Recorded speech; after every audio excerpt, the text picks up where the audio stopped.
श्रोताओं, काव्य मंजरी 58 पर आपका स्वागत है।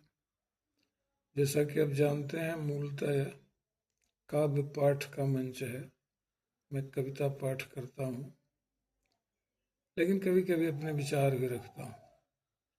आज एक बहुत ही चर्चित वीडियो वायरल हो रहा है।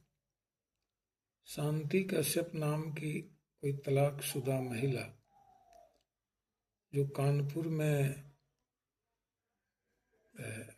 की रहने वाली है, नोएडा में रहती है, काम करती है वहाँ। तो एक बार वो जा रही थी कानपुर से नोएडा, वहाँ काम करती है। तो एक लड़का, सम ठाकुर नाम का उसका नाम है, तो वो लड़का जहानाबाद का रहने वाला है और वह जम्मू जा रहा था। हो सकता है काम के जुगाड़ में जा रहा होगा। तो उसी के सीट पर बैठा हुआ था, दोनों में बातचीत हुई। तो हो सकता है लड़का थोड़ा उसके रूप लावण्य पर मोहित हो गया होगा, बात बढ़ा दिया। तो फिर मोबाइल पर दोनों बात करने लगे। फिर धीरे धीरे प्यार बढ़ा तो फिर एक रिश्तेदार के घर वो लड़की इस लड़के को ले गई, वहाँ कुछ दिन रही। फिर नोएडा जो एक कमरे में रहती है किराए पर लेकर, उसमें 1 महीना इसको रखी।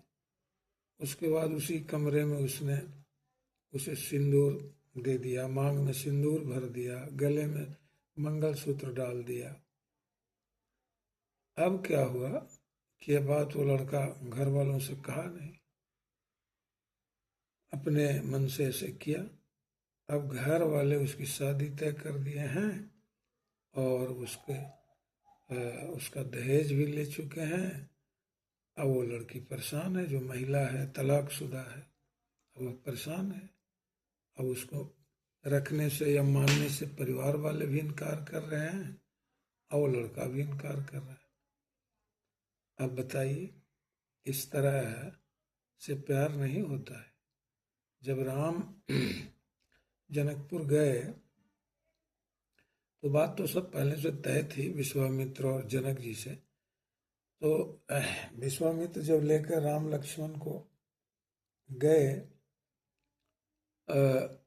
जनकपुर में, तो जनकपुर के आउटस्कर्ट्स से ही उन्होंने खबर भेज दी कि बोल दो जनक को कि विश्वामित्र आए हैं। तो खबर भेजे तो जनक जी दौड़े आ गए, लेने को ले गए विश्वामित्र को और राम लक्ष्मण को। तीनों को एक विशिष्ट अतिथि गृह में रखे। लोग ये किया, नहाए धोए, खाना पीना सबका हुआ। उसके बाद राम ने कहा लक्ष्मण से कि मुनि देव को बोलो कि थोड़ा सा हम लोग नगर भ्रमण करने जाते। तो विश्वामित्र को खटका हुआ। उन्होंने कहा कि भाई, इसने तो सीता को पुष्प वाटिका में ही फूल तोड़ने के दरमियान देख लिया है, फिर नगर भ्रमण के लिए क्यों जा रहा है। उन्होंने ऑब्जेक्शन किया, कहा कि देखो भाई, जा तो रहे हो, लेकिन कोई ऐसी हरकत मत करना जिससे कि मेरी भी बदनामी हो और तेरे खानदान को भी बदनामी हो। तुम अपने खानदान के बारे में भी जानते हो। गए, घूमने लगे। तो घूमने लगे तो सीता से आंखें चार हुई। क्योंकि ऐसा होता है कि लड़का जो होता है पूरे सराती या लड़की पक्ष वालों के लिए आकर्षण का केंद्र होता है। यह है दुल्हवा, यह है दुल्हवा, सब लड़कियां कहती हैं। उसके बाद जो लड़की होती है जयमाला के समय फिर बारातियों के लिए आकर्षण का केंद्र रहती है, यही लड़की है, यही लड़की। इस तरह की बातें होती है। खैर, तो वहाँ दोनों की आंखें चार हुई। इसी पर लोग गाते भी हैं कि राम हेरे सिया और सिया राम को, चारों अखियां लड़ी की लड़ी रहेगी। तो ये जो प्यार वगैरह की जो बात है, ये कुछ सेकंड में हो जाता है।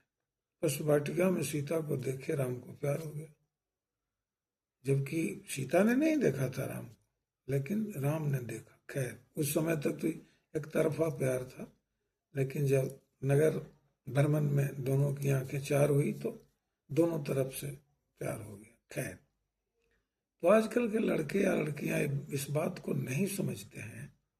समझते हैं कि अगर ये बात सही है कि कुछ पलकों में, कुछ सेकंडों में प्यार हो जाता है, आंखें चार हुई प्यार हो गया, इस लेकिन वो प्यार नहीं है। बात को समझिए, वो आकर्षण है। एक जवान लड़का खूबसूरत जवान लड़की को देखेगा तो आकर्षण होगा। एक हट्ठा कट्ठा नौजवान पढ़ा लिखा सुंदर लड़का को लड़की देखती है तो आकर्षित होती है। ये आकर्षण सम्मोहन में बदल जाता है, सम्मोहित भी करती है। लड़की या लड़का लड़की को सम्मोहित करता है। तो इसको समझिए, ये सिर्फ सम्मोहन या आकर्षण है, यह प्यार नहीं है। बात को समझिए। अगर उसको आप प्यार में परिवर्तित करना चाहते हैं तो प्यार कोई प्रोसेस नहीं है कि धीरे धीरे हो रहा है 2-4 सालों में। ऐसे नहीं होता है। प्यार जल्दी तो हो जाता है, लेकिन उसके लिए ये समझ लीजिए कि जीवन भर निभाने का वादा करना होता है। आप उस प्यार को अगर जीवन भर नहीं निभाएंगे तो फिर वो प्यार नहीं है। तो वो कह लीजिए, वो लड़की भी जो अभी वायरल हो रही है, औरत, वो भी जैसा कि बता रही है 2-4 सालों तक लिव इन में रही। पता नहीं लिव इन किसको कह रही है। अब जब वो सिंदूर दे दिया, जब सिंदूर दे दिया या जब वो मंगलसूत्र डाल दिया तो फिर वो तो नहीं रहा। वो समझिए कि लिव इन नहीं रहा। वो तो मान लो कि शादीशुदा तुम हो गई थी। खैर, बातें जो हो, लेकिन मुझे जब एक बार तुम समझ चुकी थी कि हाँ लड़का ने तुम्हें तलाक दे दिया, तलाक शुदा हो गई, उसके बाद फिर थोड़ा संभली नहीं कि हाँ भाई दोबारा जब कर रहे हैं तो ठोक बजा कर करें। लड़का भी लड़की को ठोक बजा के रिश्ता करे और लड़की भी लड़के को ठोक बजा कर रिश्ता करे। बात को समझना चाहिए। लड़कियां लज्जा होती हैं, इसीलिए कुछ लड़कियों का नाम भी लाजो होता है, ठीक है। और लड़के बेहूदे होते हैं, ठीक है। वो जैसे ये घटना जो घटी, जब तुमने किया था, उससे प्यार कर किया था या उसके साथ तुम हम बिस्तर हो रहे थे, और जैसा कि लड़की बता रही है कि एक ही थाली में खा रहे थे, एक ही बिस्तर पर सो रहे थे, तो बताइए, तो फिर ये बात को तुमने अपने माता पिता से क्यों नहीं कहा? अगर माता पिता से कहे होते तो आज ये नौबत आती नहीं। तुमने छिपाया माता पिता से, उन्होंने शादी दूसरी तय कर दी, दहेज भी ले लिया। दहेज लेते वक्त भी अगर मना करते कि हाँ हमने किसी और से शादी कर ली है या शादी करने वाले हैं, तो दहेज नहीं लेते। अब तो दहेज की दुहाई दे रहे हो कि माता पिता परिवार दहेज की दुहाई दे रहा है कि हम लोग तो दहेज ले लिए। क्यों दहेज ले लिए? पूछे थे? पूछना चाहिए था लड़के से कि भाई कोई दिल में, तुम्हारे दिल में कोई दिलरुबा तो नहीं है? कोई दिलरुबा अगर तुम्हारे दिल में है तो बताओ। ये पूछे नहीं। आजकल ऐसा, इस प्यार को इतना हल्के में लोग ले रहा है कि बस प्यार हो गया। ये प्यार ऐसे हो क्या रहा है? बहुत तरह की विसंगतियां हो रही हैं, बता रहे हैं। इसमें हो क्या रहा है? प्यार किसी और से करती है, शादी किसी और से हो रही है, अब उसमें वो लड़का हमेशा मैसेज व्हाट्सएप पर भेजता है, जिससे पहले से प्यार था। तो ये लड़का अगर जान गया तो फिर दोनों का जीवन नरक हो जाता है। अगर मान लीजिए कोई इंटर रिलीजन, इंटर कास्ट प्यार की बात है, तब तो और गड़बड़ है। माता पिता मानेंगे कि नहीं मानेंगे, परिवार समाज को कुछ लेना देना नहीं रहता, थोड़ा फर्क माता पिता पर पड़ता है। तो लड़की हो या लड़का, दोनों को चाहिए कि माता पिता को बता दें कि ऐसी ऐसी बात है, हम उनसे शादी करना चाहते हैं। उनके माता पिता से आप भी बात करके देखो, अगर बात बनती है तो ठीक है, नहीं बनेगी तो फिर देखा जाएगा। ऐसे होता है रिश्ता। ऐसे नहीं होता कि चलती ट्रेन में थोड़ा सा बातचीत कर ली है और बस हो गया। अरे भाई, कानपुर से दिल्ली जाने में, नोएडा जाने में 3-4 घंटे का समय लगता है। 3-4 घंटे में कहाँ वो लड़का जम्मू जा रहा था, तुम कानपुर से नोएडा जा रही थी, और 3-4 घंटे में सब कुछ हो गया। मैंने बात यहाँ तक आ गई कि कुछ दिन के बाद तुम्हारे मांग में उसने सिंदूर भर दिया, तुम्हारे गले में मंगलसूत्र डाल दिया। वाह! और ये सब की जानकारी अगर मान लो तुम अपने माता पिता या परिवार को ये जानकारी नहीं दी, या जैसा कि बताते हो तुम अपने किसी परिवार के यहाँ उस लड़के को ले गए और वहाँ दोनों रहे, शायद 6 दिन बता रही है, तो ठीक है, परिवार वालों, लड़की के परिवार वालों को तो जानकारी हो गई होगी। क्योंकि वो लड़की कमाऊ थी और तलाकशुदा थी, तो परिवार वाले भी सोच रहे होंगे कि ठीक है भाई, अपना कहीं अगर सेटलमेंट कर ली तो अच्छा है, सेटल हो जाए तो ठीक है। तो इस बात की जानकारी लड़की को भी चाहिए था कि लड़के वाले को इस बात की जानकारी दे, तो इस बात की जानकारी तो दी नहीं। अब जब सुनी है कि हाँ इसकी शादी होने वाली है, अब लड़का अलग भागा चल रहा है, लड़के के परिवार वालों पर अलग मुकदमा केस कर दिया जा रहा है। तो इस तरह की बातें जो होती हैं, इसको थोड़ा सा ये करना चाहिए, इसको थोड़ा सा रोकना चाहिए। अगर इसे आप रोकेंगे नहीं तो इसका मतलब ये है, इसका मतलब ये है कि सब कुछ बर्बाद हो जाएगा। तो हमें इस बात का पूरा ये है, लड़कों से या लड़कियों से, दोनों से आग्रह है कि आप दोनों जब भी इस तरह का संबंध करते हैं तो इस बात की जानकारी अपने परिवार वालों को, माता पिता को जरूर दें, ताकि जैसे मान लीजिए सिंदूर जब मांग में डाल रहा था या मंगलसूत्र पहना रहा था, तो तुम कम से कम वीडियो बनाती। तुम्हारे पास कोई ये है नहीं, कोई प्रमाण नहीं है कि हाँ उसने मंगलसूत्र डाला है या उसने मांग में सिंदूर भरा है। उस समय क्या कारण है कि शादियों में कुछ लोग बुलाए जाते हैं, परिवार वाले, रिश्तेदार बुलाए जाते हैं, क्यों? Only for the reason that they are certifying the event.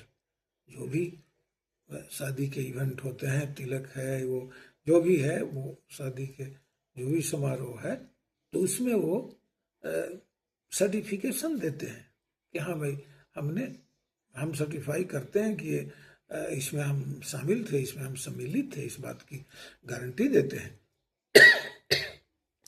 तो इस बात के बगैर परवाह किए आपने ऐसा किया।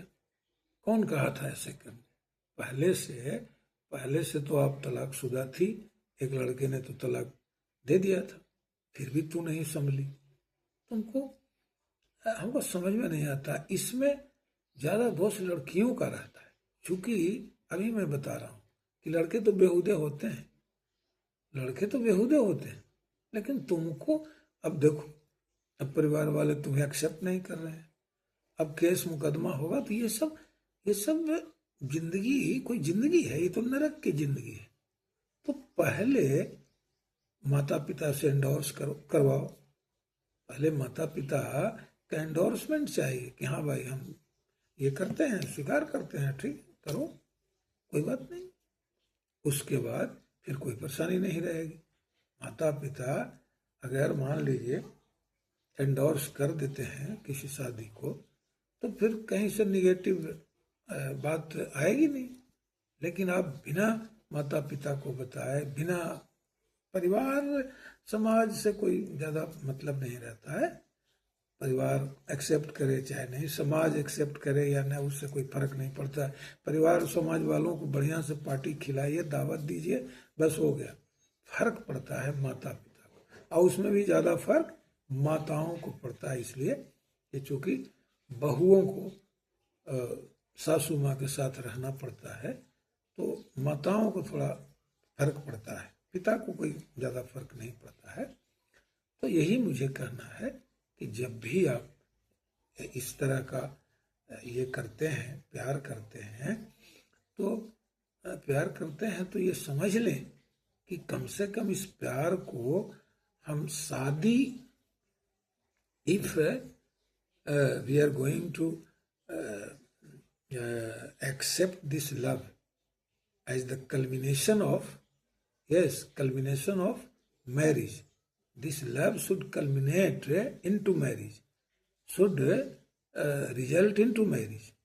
यानी आप इस समझ लीजिए कि इसको अगर आप कल्मिनेट करेंगे मैरिज में प्यार को, तभी जिंदगी सुंदर बनेगा। अगर जीवन को सुंदर बनाना है तो ऐसे प्यार नहीं होता है कि कईयों से प्यार कर